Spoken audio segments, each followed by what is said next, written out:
Fala, pimpolhos do sétimo ano, aqui quem fala é o professor Leonardo. Vamos continuar com o nosso tema sobre reforma protestante e hoje encerrar o tema e o livro com o tema Contra-Reforma Católica. Nós vimos a questão da inserção agora dessas lutas nesse período e agora atacando agora especificamente a Igreja Católica.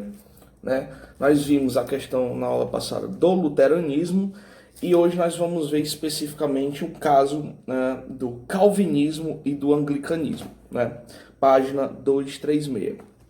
No caso do calvinismo, foi uma ramificação daquilo que a gente vai ter como atos protestantes, e aí com a figura também do Martinho Lutero. No calvinismo, em 1536, Calvino publicou a sua principal obra, Instituição da Religião Cristã, na qual afirmava que todo ser humano estava predestinado a merecer o inferno ou o céu.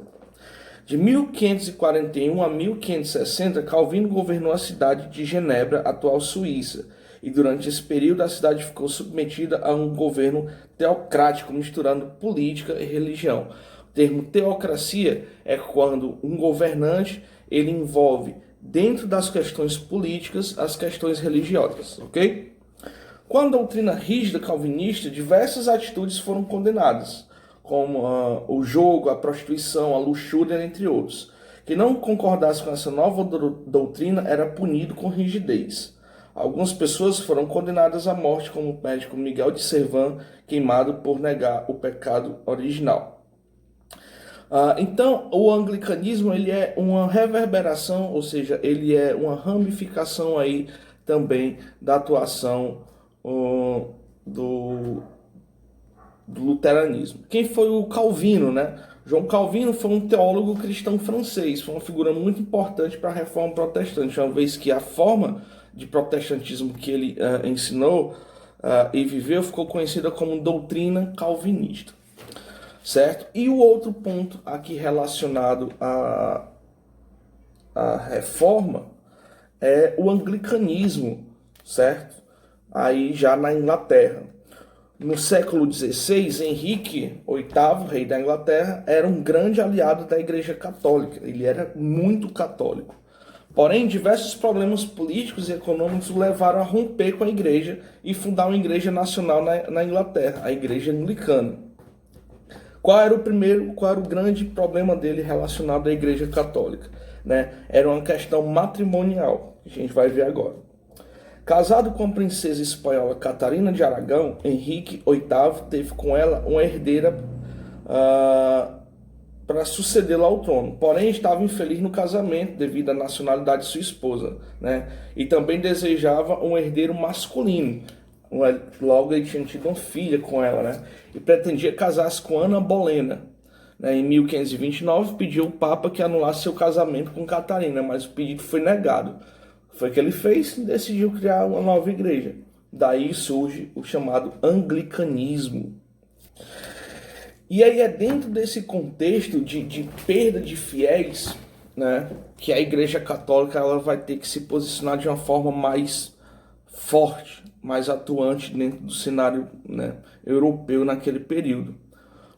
O protestantismo estava destruindo as bases do catolicismo, e eles precisavam, de alguma forma, fazer alguma coisa. E essa ação vai se dar em 3 partes. São 3 atos muito importantes que a Igreja Católica vai fazer, que vai fazer com que eles possam ter uma sobrevida, um fôlego a mais nesse período. O primeiro ato que foi feito pela Igreja Católica foi a criação de uma nova ordem, a chamada Ordem dos Jesuítas. Qual era a função dos jesuítas? Os jesuítas tinham uma função específica, propagar o chamado novo cristão. Então eles iam de país em país, peregrinando e agariando o que eles chamavam de novos cristãos. Antigamente, o que a Igreja Católica fazia? Ela simplesmente excluía aquele indivíduo que tinha uma religião diferente da sua, matando ou então tornando ele como um herege. Não é isso? A partir desse momento, eles selecionam algumas pessoas que podem ser convertidas, e aí esses jesuítas vão fazer essa conversão. No Brasil, eles ficaram muito conhecidos com a atuação aqui com os indígenas, né? Muitos veem de uma forma positiva, que era uma proteção que os indígenas tinham contra a escravidão, mas na verdade eles fizeram um massacre étnico e cultural aqui no Brasil, né? A ordem jesuíta foi um completo desastre, né? Eles destruíram a cultura indígena por completo. Obviamente que essa ação ela vai ter que vir também com uma ação pesada, que é a restauração do Tribunal da Santa Inquisição. O que é o Tribunal da Santa Inquisição? Nada mais é do que a Fogueira Santa. É aquele período na qual os condenados por heresia, eles eram condenados pela Igreja Católica, pela lei supostamente de Deus, e eram levados à fogueira, né? Eram mortos em praça pública em nome de Deus. Então, esse período também ficou conhecido, né, a Contra-Reforma, pela restauração da Santa Inquisição. E por último,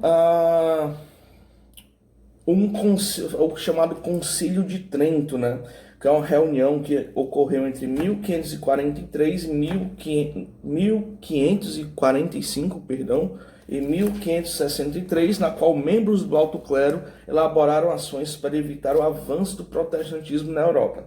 Isso fazendo também, por exemplo, a criação do Idex Librorum Fortiborum, que era um livro negro dos autores que não poderiam ser lidos naquela época, os inimigos da Igreja Católica. Existia uma lista, né, daqueles livros que você não poderia ler naquela época, e eram considerados heresias. Pois, pimpolhos, é isso. Finalizamos aqui o nosso livro desse primeiro bimestre. E aí eu quero que vocês façam uma atividade da página 238 até a página 240. Abraço.